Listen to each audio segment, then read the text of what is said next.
Morning, folks. I'm sitting here at my kitchen table, having a coffee, and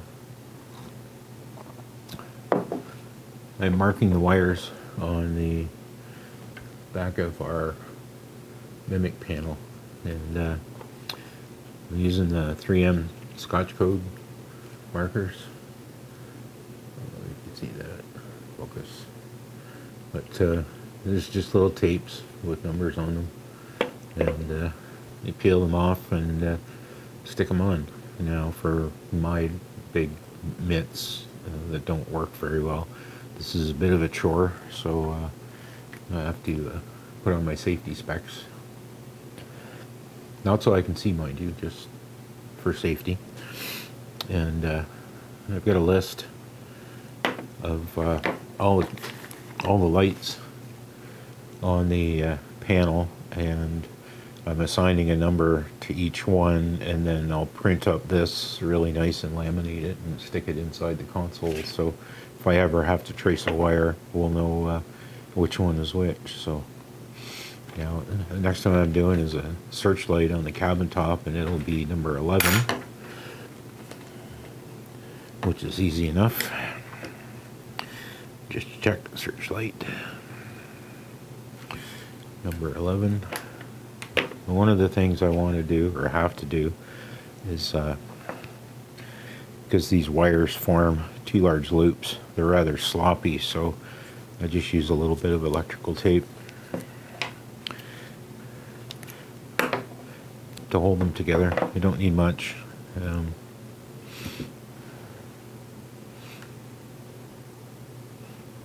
This electrical panel will probably go in an overhead console somewhere around the center line of the boat.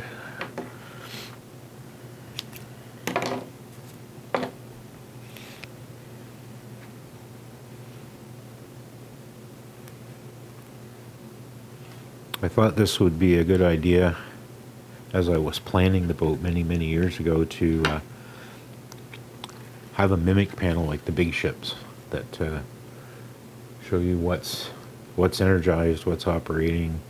I've got lights, bow thrusters, windlass, air conditioning equipment, bilge pumps, crash pumps, fuel transfer pumps, and all the nav lights, diesel heater, engine room blower, etc., macerator pump.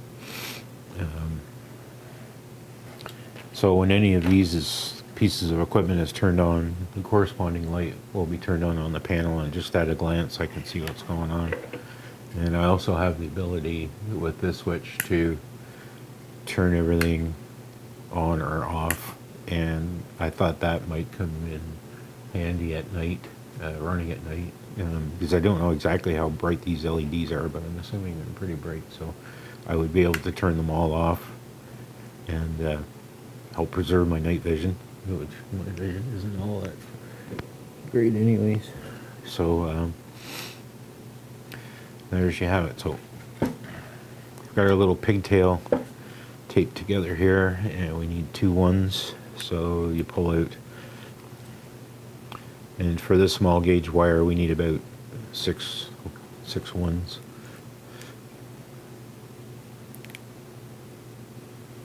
And they just snap off like Scotch tape.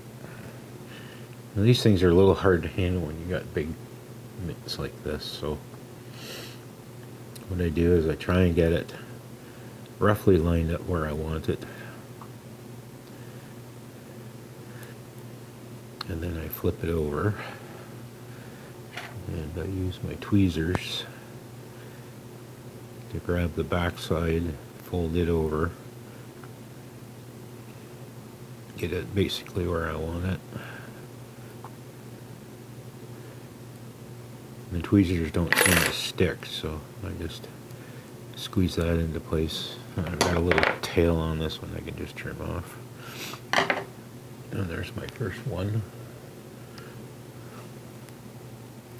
And then it's just rinse and repeat. 2, 3, 4, 5, 6.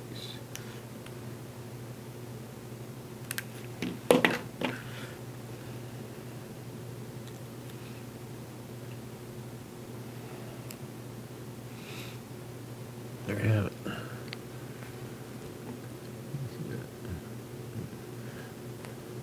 Number 11.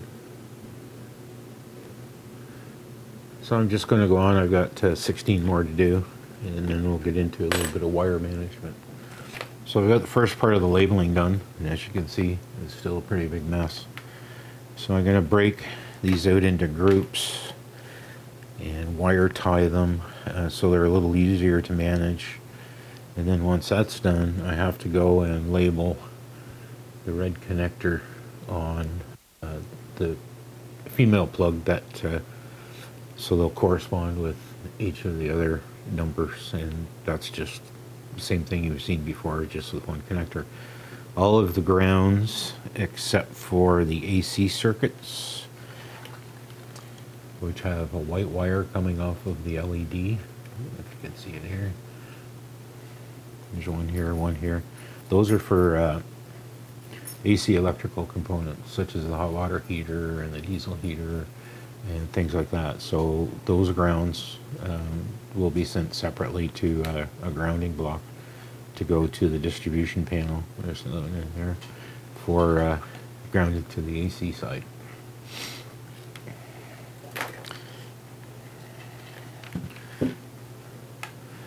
So I'm just gonna pull out, what color do we want? White, yellow, or red?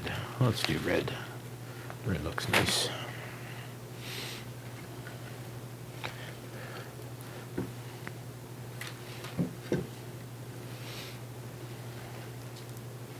It's kind of like braiding your 6-year-old granddaughter's hair, I guess.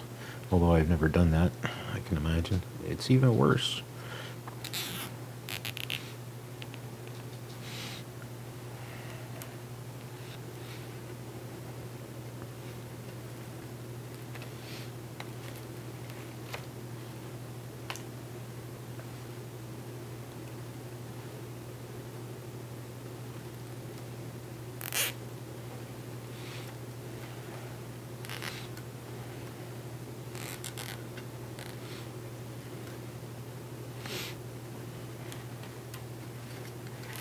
So there we go. Now I've got 5 individual bundles, a little easier to handle. I can tackle each one at a time. So I'm going to go through and label all the female connectors, and then we'll come back and figure out how we're going to connect up all the grounds, and the ones that go to the switch and the ones that don't.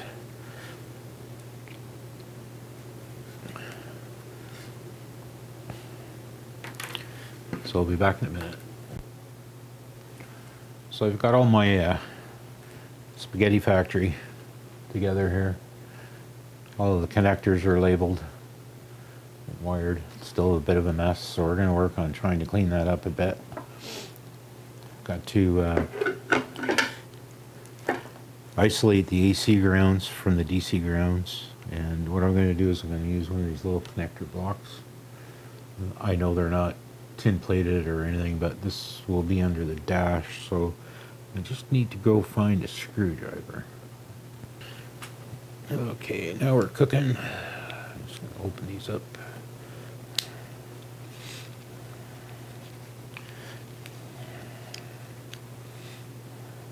And what I'm going to use, because I'm joining 4 very small connectors, I think these are probably 22, 24 gauge. There'll be 4 of them bundled up. I'm going to use these ferrule connectors. I don't know if you've ever seen these. They're like a hollow tube, like the ferrule in your shoelace. I guess that's where it gets its name. I just need to pick one that will fit in the holes here. It looks like I might be something like this.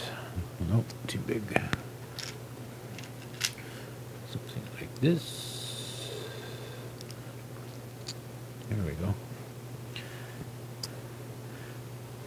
So these ferrule connectors are easy to use. They come with their own little ratcheting crimper. You can see the star closes up here and it pinches them for 4 sides. So they're fairly easy to use.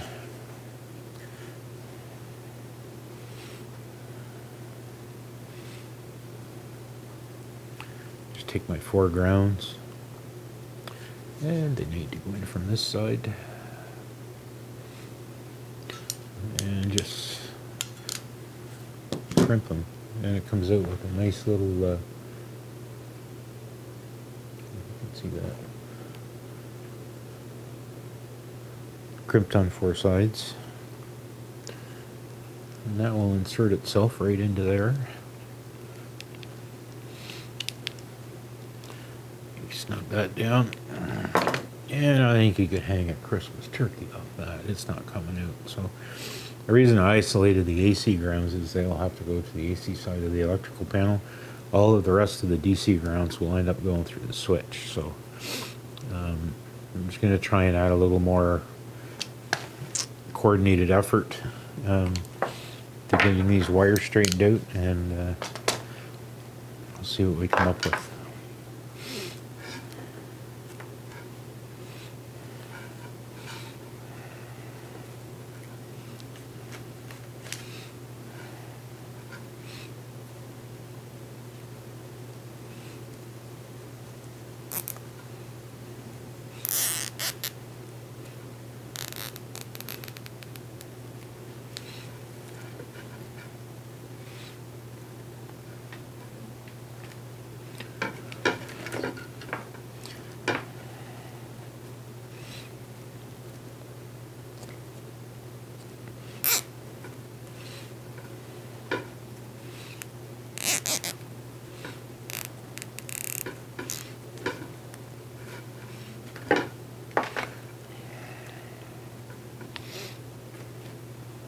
I'm no expert in marine electrical installations or equipment. I've spent a lifetime tinkering with car electrics and stereos and rewiring boats and stuff like that. So just kind of picked up little hints and tips along the way, as well as YouTube is a good resource.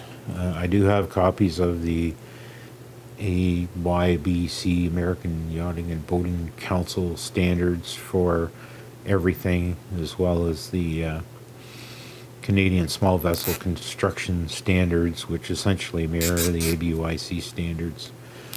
And I may not follow them exactly to the letter, but I got to do what I got to do with what I got. So this is what I have.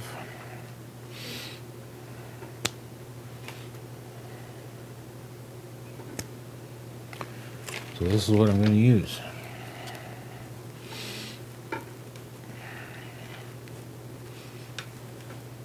So I got 4 nice little neat bundles.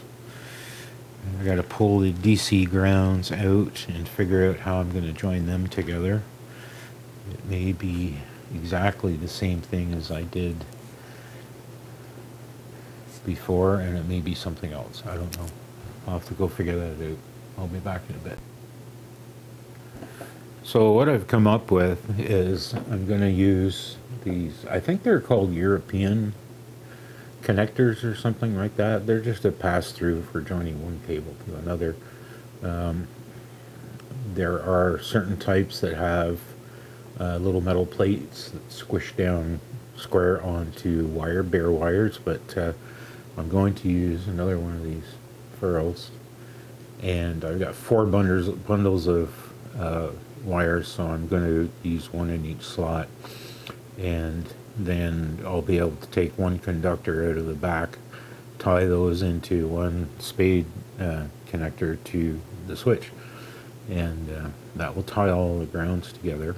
And so what I've done is to try and be as neat as possible is I've taken all the connectors to the same length, because they're all different because they're spaced differently on the panel.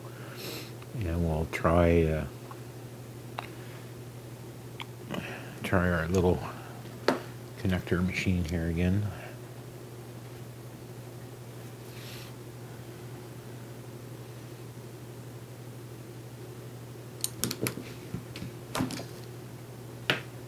See, that gives it a pretty good crimp.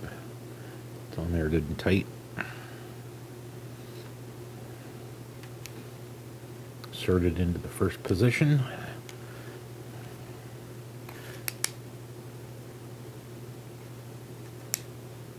Twist the screwdriver. Get in there.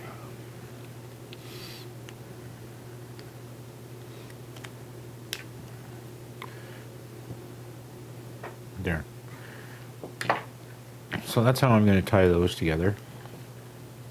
And we'll have the one for the AC loads. And I'll get separated over here somewhere. And I'm just going to join these three bundles together into this block. And then I'm not going to run it to the switch right now because I've got way too many other things to do. So I've left myself lots of play in the wires so that I can move them around.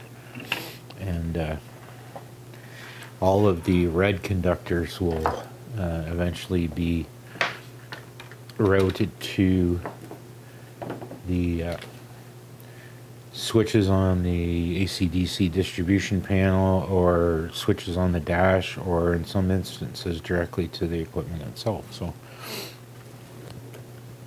there you have it. I'll come back when it's all done and show you what it looks like. Okay, I'm gonna pretty much wrap this up now. There's not much else I can do today, but wires are all organized, bundled. They're all labeled. They're bundled together. There's actually 6 bunches. Over here, those are the grounds for the AC circuits. And then I've got 5 bundles. Oops. Yeah, 5 bundles for the DC grounds. And it still looks kind of messy, but all of the red wires will get cleared up. And so there it is. I'll see if we can focus in on that. No.